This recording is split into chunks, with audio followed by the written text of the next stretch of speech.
Hey everybody, this is Riker Rider, and welcome to the finale of Let's Play The Legend of Dragoon. Now, if you guys are just interested in seeing the boss, you may want to skip towards the end of the video, because I'm going to talk about Melbu Framha a lot, since it is by far the most complicated boss fight in the game. Maybe not the hardest. He's definitely the hardest storyline boss, and that's the way it should be, because he's, well, the final boss. But if you don't want to hear me talk about the strategy on how to beat Melbu Framha for 10-15 minutes, skip towards the end of the video to be able to watch the pre-boss fight cutscene. Now let's get started. I'm going to actually start with the items instead of my normal setup of talking about characters. You'll want to have some single target healing because Melbu has several attacks that can inflict lots of damage on one party member, and you'll want to bring at least 4 Angel's Prayers and 1 Depetrifier. Melbu has some extremely dangerous attacks, and it is very easy to fall behind on the healing. Sell any unnecessary repeat items for healing breeze space. You will need a lot of items because Melbu has 42,000 HP split over 4 forms. Your choice of party will determine which forms of this battle are hard. No matter what your party choice, though, one particular phase of this battle will be very tough. The first phase uses exclusively magic aside from Melbu's 4 tentacles, which use physical attacks. Melbu can also petrify you during this phase of the fight, hence the 1 Depetrifier. Phase 2 has primarily magic, but it also has an attack that can absorb one of your party members and later spit him or her out at another party member, doing massive physical damage to both. Phase 3 can seal your commands like the Fort Magrad boss did, and has 2 different subforms. Watch out for its meteor summon during the day, as that's its strongest attack, and use area attacks on the bomb stars summoned during night to minimize the damage they deal. Phase 4 is generally considered the hardest part. During Phase 4, he has the most physical attacks and has an attack that can confuse your entire party. This phase also gives Melbu access to the Dragon Block staff, so don't transform into Dragoons during this phase until you're ready to finish him off. Now I'd like to provide an in-depth analysis of how useful each character is during this fight.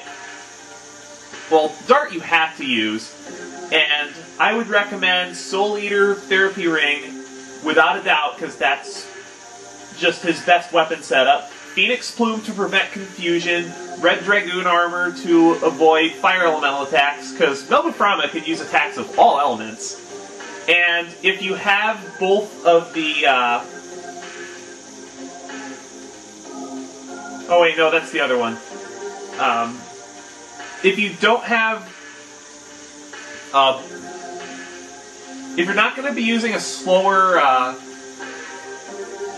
character, like Al or Kongal, you're going to want to give him Bandit's Shoes instead of the Iron Knee Piece.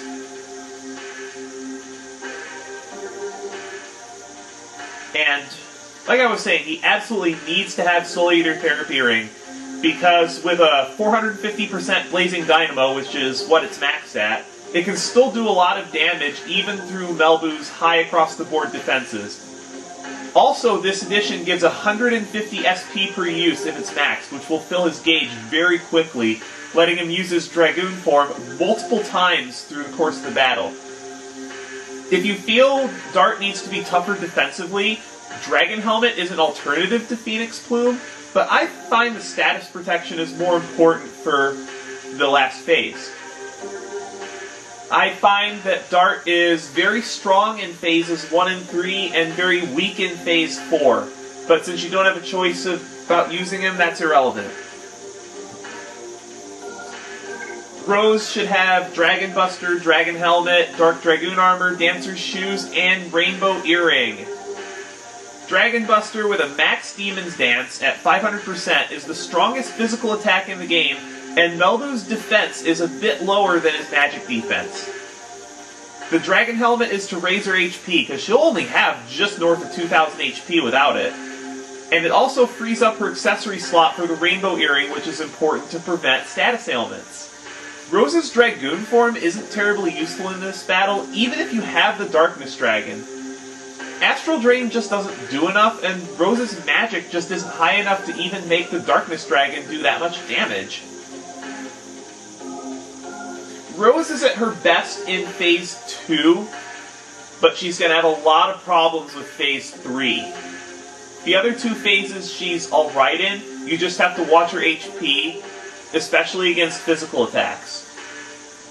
One of the draws to using Rose, though, is the high speed, because with Dancer's Shoes she does get 75 speed. Now, Hashel has, ideally, Destroyer Mace, Phoenix Plume, Violet Dragoon Armor, Bandit's Shoes, again, Iron Knee Piece if you're not using Bandit Shoes, or you have it on a different character, and a physical ring. It is important for Hashel to have a physical ring, because his defenses and his HP aren't the greatest. Omni Suite maxes at 501%, and combined with the proper use of the Destroyer Mace can inflict incredible amounts of damage, but maintaining the Danger Hashel setup is impractical at best due to the massive AoE spam Melbu tends to perform. His Dragoon form is just utterly useless, and his defenses on both ends of the spectrum aren't great. If you use him, you may want to consider leaving him vulnerable to status ailments to double up on Dragon Helmet and Physical Ring if you don't have any party members that require them. Hashel is at his weakest during the first phase, and he is at his strongest during the third. Al should have Halberd, which is his ultimate weapon, Phoenix Plume, Jade Dragoon Armor, Bandit Shoes, Physical Ring. And this is another one of the reasons why I don't like using that many male characters in this fight, is because most of the male characters require Bandit Shoes to work well, and most of the female characters require Physical Ring to work well. Rose Storm is a lifesaver in this battle, and it's really the only good reason to use him. Flower Storm has absolutely horrendous counterattack timing, and even with a Physical Ring, Al can have issues surviving magic attacks, especially in phases 2 and 4.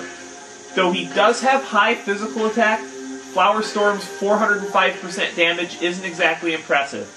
His high defense does help a lot later in the fight, where Melbu starts to use more physical attacks.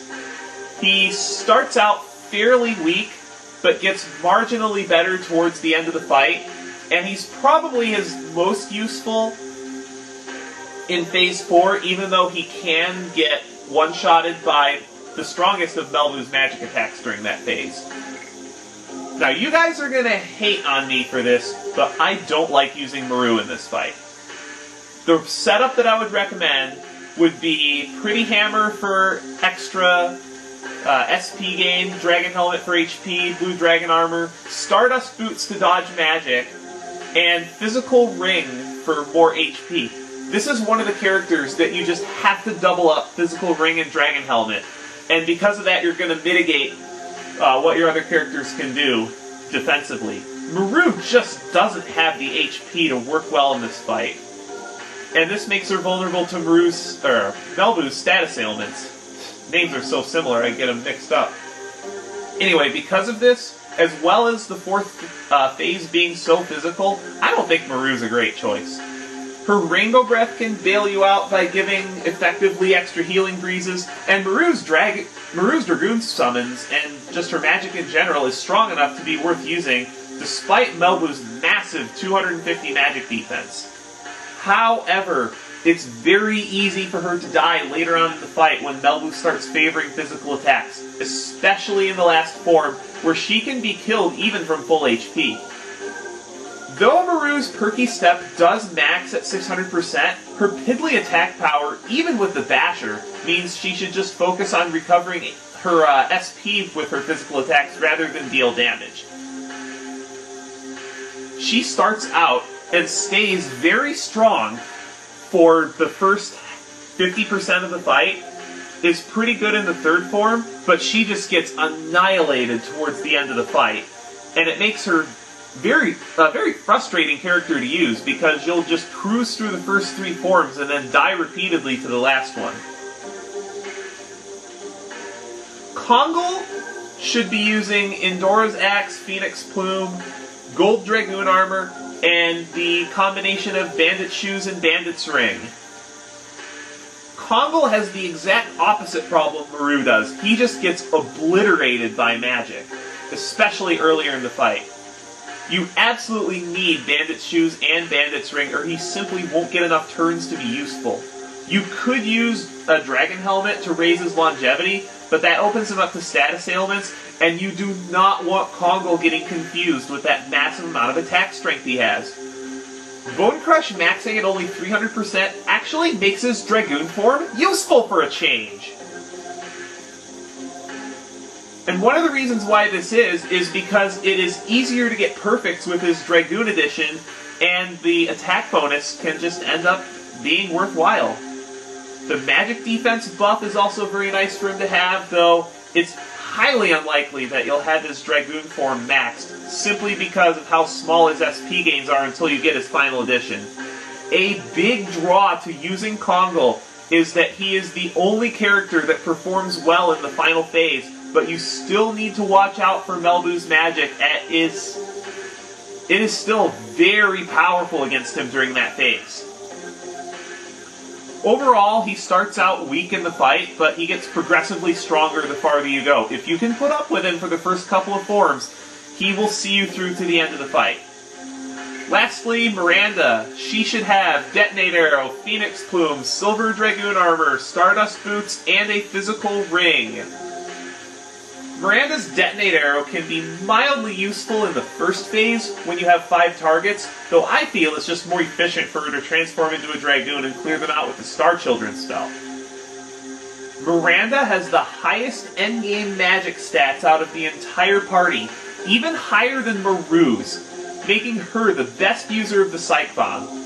Her Dragoon form is a godsend, especially if you have it maxed. The White-Silver Dragon is not only the strongest summon in the game, but it also heals your party like Rose's Astral Drain does.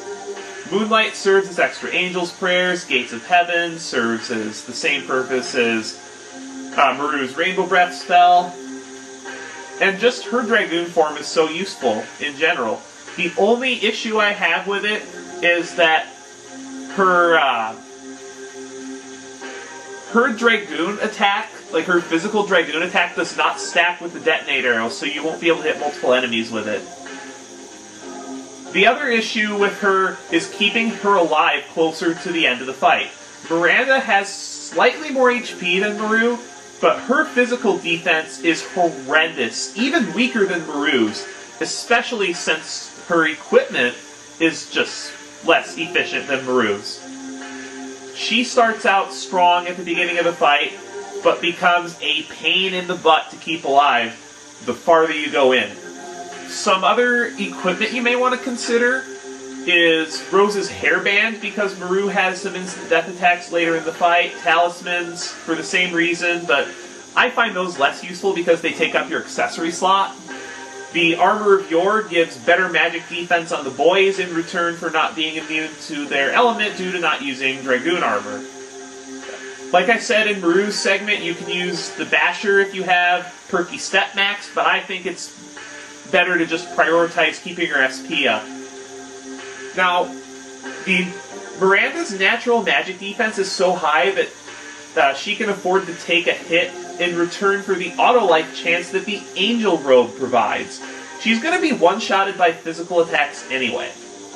Personally, I don't like using this, but it's definitely a backable choice. The Magical Hat gives a significant magic boost to a character and raises their maximum MP by 50%, useful on characters where you're going to want to use dragon summons, and the Amulet doubles maximum MP. If you're going to summon dragons, equipping both of those items lets you do 3 summons before having to use a Sun Rhapsody or Moon Serenade. Mage Rings are an option for Maru or Miranda to recover MP, as they'll be doing a lot of Dragoon healing. And I think that's about it. I'm going to be using Alan Rose during this fight, because it's the most balanced party. for this. If you guys want to see other parties against Melbu Framha as bonus content, I am more than willing to record this fight again with other parties. However, all these strategies assume that you have everybody's final... The characters you're planning on using, it assumes that you have those final editions maxed.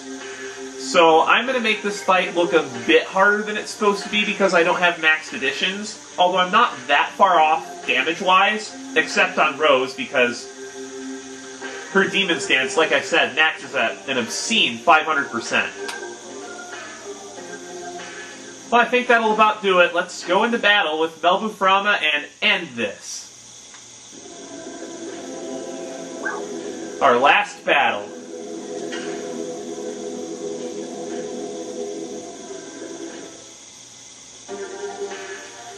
You do get one more chance to change your party, but you don't get a chance to change your equipment, so I don't know why they let you switch your party around. What is with the fourth wall breakage on Melbu Framha's upper left tentacle? Well, it would be our upper right, but it's his upper left. I don't know if this is just another glitch from the PS3, or it's actually fourth wall breakage to show just how powerful Melbu Framha is as the 108th species.